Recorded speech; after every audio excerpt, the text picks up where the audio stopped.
क्या आपको पता है कि सर्दी के मौसम में मुंह से धुआं क्यों निकलता है? या फिर क्या आप जानते हैं कि मूली के पराठे खाने के बाद पाद क्यों आने लगता है? क्या आपको पता है कि मोर पंख से छिपकली दूर क्यों भागती है? क्या आप भारत की सबसे महंगी ट्रेन के बारे में जानते हैं, जिसकी एक टिकट की कीमत 1.5 लाख रुपए से लेकर 15 लाख रुपए तक होती है? यकीनन आपने आज से पहले इतने मजेदार फैक्ट्स नहीं सुने होंगे, इसलिए इस वीडियो को आखिर तक जरूर देखें और हमारी वीडियो को लाइक भी करें। फैक्ट नंबर 1, आप सभी के घर में दीवार पर चलती हुई छिपकली जरूर मौजूद होगी, जो अपने साथ ढेर सारे बैक्टीरिया लेकर घूमती रहती है। ऐसे में लोग छिपकली को घर से भगाने के लिए तरह तरह के घरेलू नुस्खे आजमाते हैं, जिसमें से सबसे कॉमन नुस्खा है घर पर मोर पंख लगाना। लेकिन क्या आपने कभी सोचा है कि छिपकली मोर पंख देखते ही दूर क्यों भाग जाती है? अगर नहीं तो हम आपको बता दें कि मोर छिपकली को खाता है। ऐसे में जब छिपकली घर की दीवार पर मोर पंख को देखती है तो उसे ऐसा महसूस होता है कि मोर उसके आसपास ही मौजूद है। लेकिन अगर मोर पंख पुराना होगा तो उसमें से गंध नहीं आएगी और छिपकली उसे देखकर घर से दूर नहीं भागेगी। फैक्ट नंबर 2, इस दुनिया में एक ऐसी भी नौकरी है जिसमें कर्मचारियों का वजन बढ़ने पर सैलरी काट दी जाती है। जी हाँ, आपने बिल्कुल सही सुना, यह नौकरी एयर होस्टेस की है। दरअसल दुनिया भर की एयरलाइंस कंपनियों में काम करने वाले एयर होस्टेस को सख्त नियमों का पालन करना पड़ता है, जिसमें अपने वजन को कंट्रोल में रखना बेहद अहम है।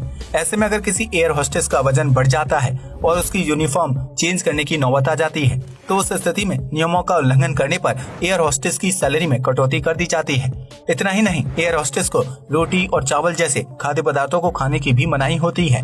उन्हें अपनी डाइट में संतुलित आहार शामिल करना होता है ताकि उनका वजन ना बढ़े। दरअसल एयर होस्टेस का वजन बढ़ने पर वह कम खूबसूरत लगती हैं, जिसकी वजह से एयरलाइंस कंपनी को नुकसान झेलना पड़ सकता है। लिहाजा सभी एयरलाइंस कंपनियां इस बात का ध्यान रखती हैं कि उनकी एयर होस्टेस खूबसूरत होने के साथ साथ दुबली पतली और बिल्कुल फिट हो, ताकि वह आसानी से यात्रियों को आकर्षित कर सके। फैक्ट नंबर 3, अगर आप घूमने फिरने और एडवेंचर के शौकीन हैं तो आप शेर के साथ सोने का मौका बिल्कुल भी मिस नहीं करना चाहेंगे। दरअसल चीन में स्थित Sandy tribe tree house hotel पर्यटकों को इकट्ठा करने के लिए सफेद बाघ के साथ सोने का ऑफर दे रहा है।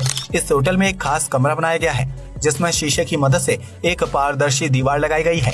इस शीशे के ठीक बगल में सफेद बाघ की गुफा मौजूद है, जो शीशे की मदद से कमरे में झांक सकता है। फिलहाल इस कमरे में कोई ठहरा नहीं है, लेकिन होटल स्टाफ को उम्मीद है कि इस ऑफर को सुनकर ज्यादा से ज्यादा पर्यटक इकट्ठा होंगे।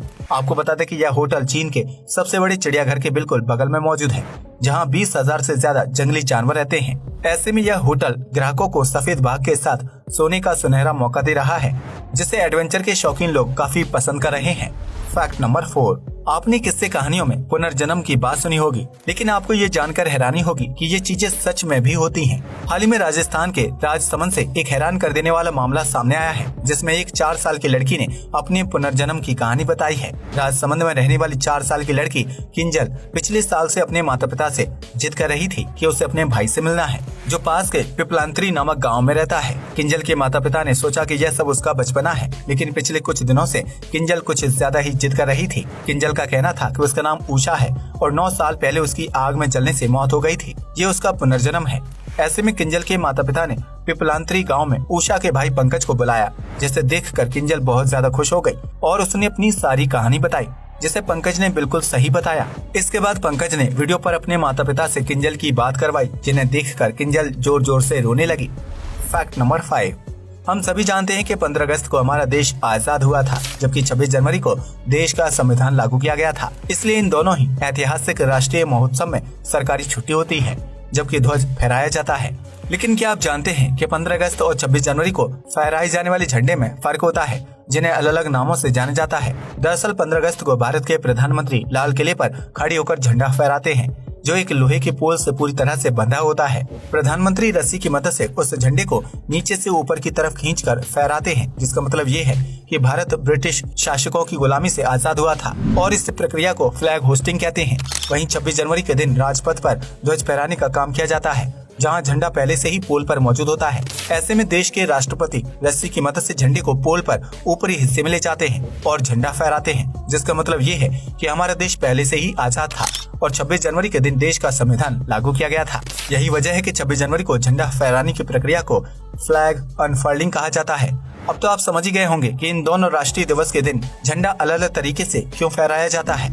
फैक्ट नंबर 6, टिकटॉक एक बहुत ही लोकप्रिय मोबाइल ऐप माना जाता है जिसका इस्तेमाल दुनिया भर के कई देशों में मनोरंजन और वीडियो बनाने के लिए किया जाता है। लेकिन आपको ये जानकर हैरानी होगी कि अमेरिकी सरकार ने साल 2020 में सेना के जवानों द्वारा टिकटॉक ऐप का इस्तेमाल करने पर पाबंदी लगा दी है, जिसकी वजह से अमेरिकी सैनिक न तो टिकटॉक पर वीडियो बना सकते हैं और न ही उसका वीडियो देख सकते हैं। दरअसल अमेरिका का मानना है कि टिकटॉक एक चीनी ऐप है जो उनकी राष्ट्रीय सुरक्षा के लिए खतरा बन सकती है। अमेरिकी सरकार का मानना है कि टिकटॉक के जरिए चीन की सेना उनके देश के नागरिकों और सैनिकों से जुड़ी अहम जानकारी चोरी कर सकती है, जिसकी वजह से सैनिकों के व्यक्तिगत मोबाइल फोन से टिकटॉक को हटाए जाने का आदेश दिया गया है।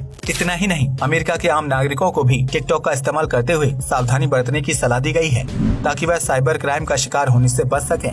Fact number 7। सर्दी का मौसम आते ही भारतीय घरों में तरह तरह के पराठे बनाए जाते हैं, जिनमें से एक है मूली के पराठे, जो खाने में काफी स्वादिष्ट होते हैं। हालांकि मूली के पराठे खा लेने के बाद पेट में इतनी गैस बनती है कि उसकी वजह से इंसान पाद मारने लगता है। लेकिन क्या आपने कभी सोचा है कि ऐसा क्यों होता है? दरअसल मूली एक ऐसी सब्जी है जिसमें बहुत ज्यादा मात्रा में पानी होता है। ऐसे में जब कच्ची मूली का इस्तेमाल करके पराठे बनाए जाते हैं तो मूली में मौजूद पानी भाप बनकर उठने के बजाय पराठे के अंदर ही रह जाता है। इस तरह इंसान जब मूली के पराठे खाता है तो उसके पेट में अचानक से पानी की मात्रा बढ़ जाती है, जो गैस बनने की मुख्य वजह होती है। इसके अलावा मूली में फाइबर समेत ऐसे पोषक तत्व मौजूद होते हैं जो छोटी आंत तक पहुंचने से पहले पचते नहीं हैं। ऐसे में मूली में पाए जाने वाले पोषक तत्वों की मात्रा ज्यादा हो जाने की वजह से पेट में गैस बनती है और इंसान पाद मारना शुरू कर देता है, जिसे चाहकर भी आप रोक नहीं सकते हैं।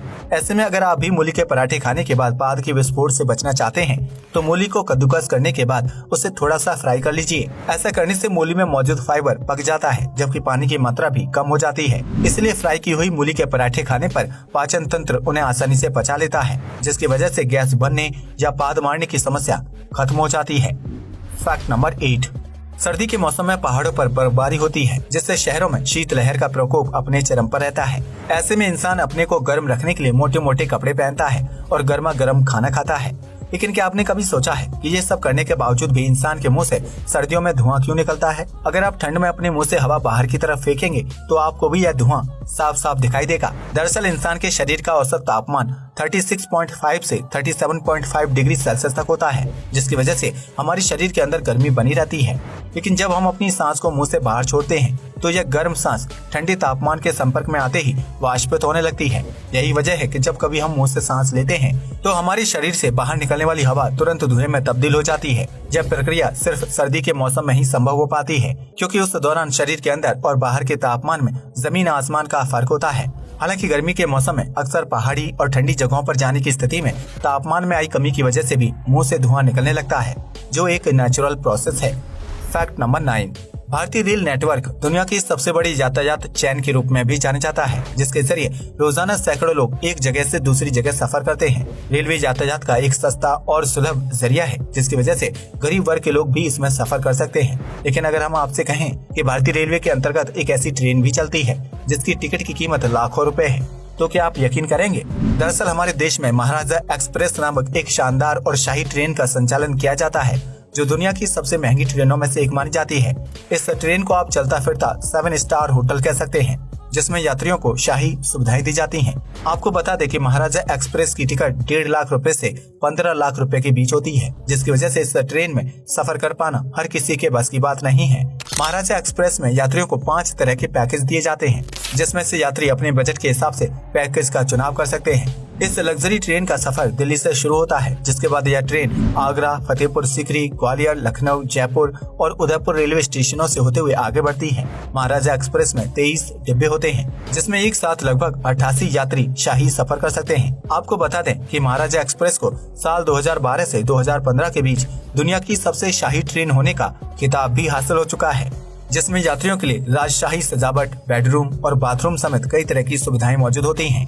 आज के लिए बस इतना ही। जय हिंद दोस्तों।